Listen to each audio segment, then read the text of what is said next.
जिंदगी में क्यों ज्यादा अच्छे बने रहना हमारे जीवन को बर्बाद कर सकता है। आइए इस कहानी से समझते हैं। बात उस समय की है जब गुरुकुल में शिक्षाएं हुआ करती थी, अर्थात सारे ही बच्चे गुरुकुल में शिक्षा पाने के लिए जाते थे, वहीं पर रहते थे, वहीं पर प्रगति का आनंद लेते थे और पूरी जिंदगी वहीं पर अपनी शिक्षाएं ग्रहण करते थे।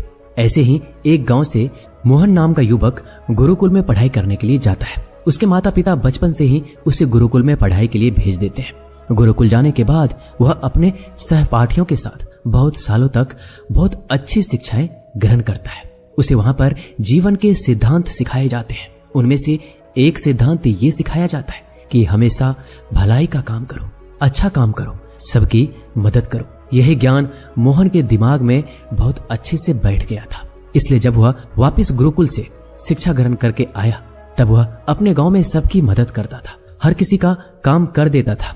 कोई भी युवक उससे कोई भी काम करने के लिए कहता तो वो मना नहीं करता था।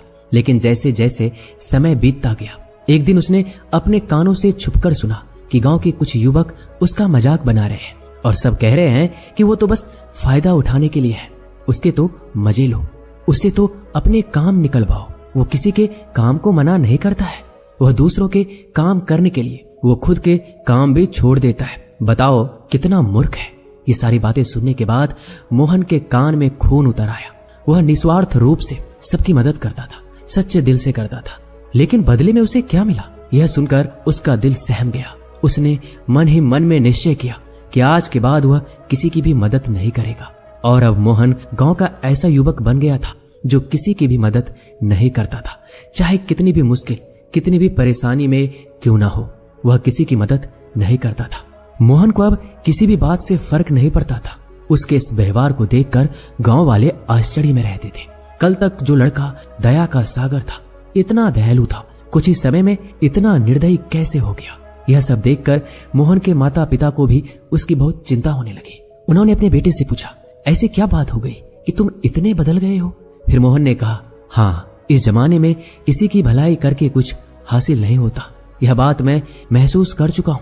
मैंने जीवन में जितनी भी शिक्षाएं गुरुकुल से ग्रहण की थी, वो सारी शिक्षाएं बेकार चली गई है, वो व्यर्थ हो गई है, क्योंकि ये संसार किसी का भी नहीं है। यहाँ सच्चे दिल से कोई भी किसी की भी मदद कर दे उसे बेवकूफ समझा जाता है। ये सारी बातें कहते कहते मोहन वहीं रोने लगा। इसके बाद मोहन बहुत परेशान रहने लगा। उसके माता पिता पहले वाला मोहन लौट कर आ जाए, बस यही चाहते थे। वह वही मोहन चाहते थे जो सब लोगों की मदद करता था। लेकिन उनका बेटा कहीं दूर निकल चुका था, कहीं खो गया था। दिन व दिन मोहन के हालात और भी गंभीर होते चले गए। एक दिन उनके माता पिता को पता चला कि पड़ोस के गांव में एक बौद्ध भिक्षु आए हैं। वह मानव स्वभाव के बारे में कुछ बता सकते हैं। इसलिए मोहन के माता पिता मोहन को लेकर उस बौद्ध भिक्षु के पास पहुंचे। जब वो उस गांव में घुस रहे होते हैं तब एक औरत एक बौद्ध भिक्षु को बहुत जला कटा सुना रही थी। वो औरत कह रही थी, तुम्हें शर्म नहीं आती? भीख मांगने के लिए आ जाते हो, सुबह सुबह अपना काम तो करते नहीं, दरवाजे के पास आकर खड़े हो जाते हो और पता नहीं ऐसी क्या क्या बातें कर रही थी। बौद्ध भिक्षु तो भिक्षा मांगकर ही खाते हैं, उन्हें तो सब कुछ ही सहना पड़ता है। इसलिए वो बौद्ध भिक्षु एकदम शांत खड़ा हुआ था। उसमें क्रोध का भाव तिनका मात्र भी नहीं था और उस भिक्षु को उस घर से भिक्षा भी नहीं मिली। तब वह दूसरे घरों की तरफ निकल गया। ये सारा दृश्य मोहन भी देख रहा था। इसके बाद उसके माता पिता गांव वालों से पूछकर उस बौद्ध भिक्षु के ठिकाने पर पहुंचते हैं। वहां पहुंचकर वो देखते हैं ये वही बौद्ध भिक्षु था जो गांव में भिक्षा मांगकर वापस आ गया था, जिसे वो औरत जली कटी सुना रही थी। उनके पास जाने के बाद मोहन और उसके माता पिता ने उन्हें प्रणाम किया और वहीं पर बैठ गए। इसके बाद मोहन के माता पिता ने सारी परिस्थितियां उस बौद्ध भिक्षु के सामने बयां कर दी। उन्होंने अपने बेटे का जिक्र करते हुए बताया, यह हमारा बेटा पहले दयालु हुआ करता था, सबकी मदद करता था, लेकिन अचानक पता नहीं इसके जीवन में क्या हो गया। अब यह किसी की मदद नहीं करता। इसके सामने अगर कोई व्यक्ति मर भी क्यों ना रहा हो, उसे यह पानी तक ना पिलाए, ऐसा स्वभाव हो गया है। हम ये समझ नहीं पा रहे हैं ये बदलाव अचानक से हुआ कैसे। इससे पहले कि बौद्ध भिक्षु कोई जवाब देता, वो औरत जो उस गांव में भिक्षु को जली कटी सुना रही थी, वह अपने बेटे को लेकर वहीं पर पहुंच गई और हाथ जोड़कर उस भिक्षु से प्रार्थना करने लगी कि मेरा बेटा बहुत बीमार है, अचानक इसे बुखार आया है और गांव के लोगों ने बताया कि आप ही इसकी मदद कर सकते हैं, कृपया मेरे बेटे को बचा लीजिए। यह सुनकर तुरंत वह बौद्ध भिक्षु उसके उपचार में लग गया। कुछ ही देर बाद औषधि देने के बाद वह बच्चा एकदम स्वस्थ हो जाता है। यह सब देखकर वो औरत उस भिक्षु को कुछ भिक्षा देकर प्रणाम करके वापस चली जाती है। ये सारा दृश्य मोहन भी देख रहा था। मोहन के मन में एक प्रश्न उठ रहा था और जब वह अपने सवाल का कोई जवाब नहीं ढूंढ पाया तो उसने उस बौद्ध भिक्षु से पूछा, शायद आपने पहचाना नहीं, ये वही औरत थी जो आपको जली कटी सुना रही थी, जो गांव में आपको भिक्षा देने से मना कर रही थी। शायद आपने उसे पहचाना नहीं तो आप उसकी मदद करते ही नहीं। मोहन की बातें सुनकर बौद्ध भिक्षु मुस्कुराने लगते हैं और कहते हैं, दूसरों की अच्छे करने से कुछ अवस्थाओं में दुख प्राप्त होता है, लेकिन अगर तुम कर्मों का सिद्धांत समझ लेते हो तो अच्छाई और बुराई, इसके सारे भेद तुम्हारे सामने उजागर हो जाएंगे।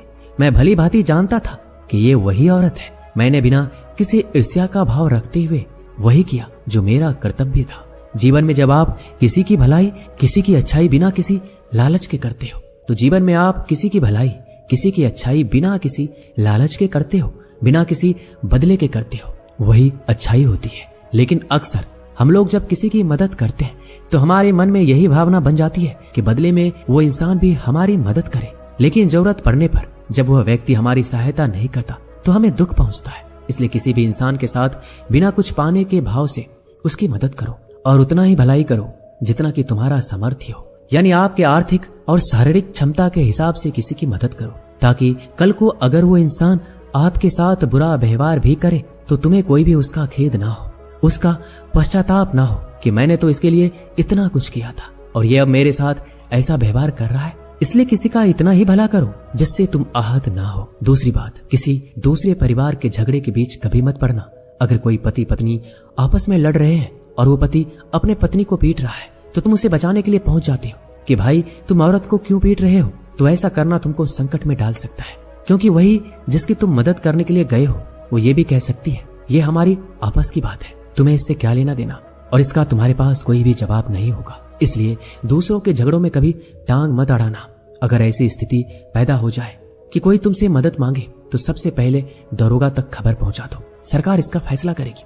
तीसरी बात, अपने विवेक का इस्तेमाल करो। अपनी आंखें खोलकर देखो कि इसे वास्तविक रूप में मदद की जरूरत है और कौन ढोंग कर रहा है, क्योंकि अक्सर लोग दया का पात्र होने का दिखावा करके आपको बेवकूफ बनाकर आपसे मदद ले लेते हैं। जैसे कि आज के युग में हम बहुत सारी जगहों पर ऐसा देखते हैं। बस अड्डों पर, रेलवे स्टेशन पर बहुत सारे छोटे छोटे बच्चे भीख मांगते रहते हैं। उसमें दो स्थितियां पैदा हो जाती है। अगर आप उन्हें भीख देते हैं तो आप भीख मांगने को बढ़ावा देते हैं। अगर आप भीख नहीं देते हो तो बच्चा आज शायद खाना भी ना खा पाए।